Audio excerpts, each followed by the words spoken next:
નમસ્કાર, હું છું પ્રિયા અને તમે જોઈ રહ્યા છો જનતા કી જાણકારી ન્યૂઝ। નજર કરીએ આજના સમાચાર ઉપર। દેવભૂમિ દ્વારકાના શિવરાજપુર ખાતે નરેન્દ્રભાઈ મોદીના 75મા જન્મદિવસની અનોખી રીતે ઉજવણી કરવામાં આવી। દેવભૂમિ દ્વારકાના શિવરાજપુર ખાતે તારીખ 17/9/2025ના રોજ નરેન્દ્રભાઈ મોદીના 75મા જન્મદિવસ નિમિત્તે શિવરાજપુરના પ્રખ્યાત આશીર્વાદ હોટલ અને સ્નો પાર્ક ખાતે નરેન્દ્રભાઈ મોદીના 75મા જન્મદિવસની ઉજવણી કરવામાં આવી હતી, જેમની અંદર 75 કિલોનું કેક કાપી અને ઉજવણી કરવામાં આવી હતી।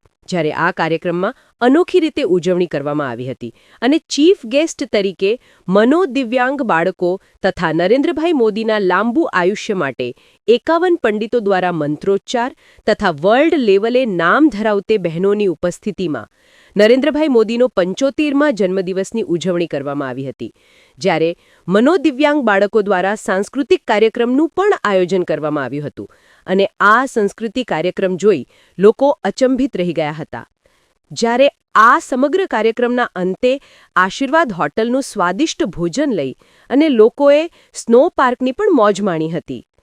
રિપોર્ટ તરીકે લલિત શિગંડિયા, દેવભૂમિ દ્વારકા શિવરાજપુર। જય દ્વારકાધીશ। મારું નામ રાજેશ ગાંધી છે।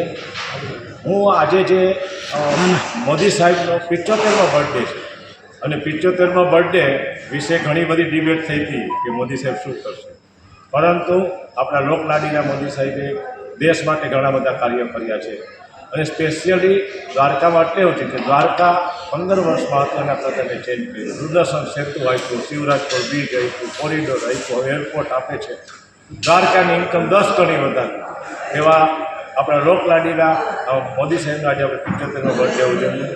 75 કિલોની કેક અને કોઈ પણ ચીફ ગેસ્ટ જે હતા એ મેન્ટલી જે ડિસેબલ લોકો છે એવા 31 બાળકોએ ચીફ ગેસ્ટ તરીકે હાજરી આપી, 51 બ્રાહ્મણોએ હાજરી આપી અને આ ઉપરાંત ઓખાઈ જે આપણે ફેમસ છે 40 મહિલાઓ અહીંયાથી આવે છે, જેમાં 1500 મહિલાઓને રોજગારી આપે છે।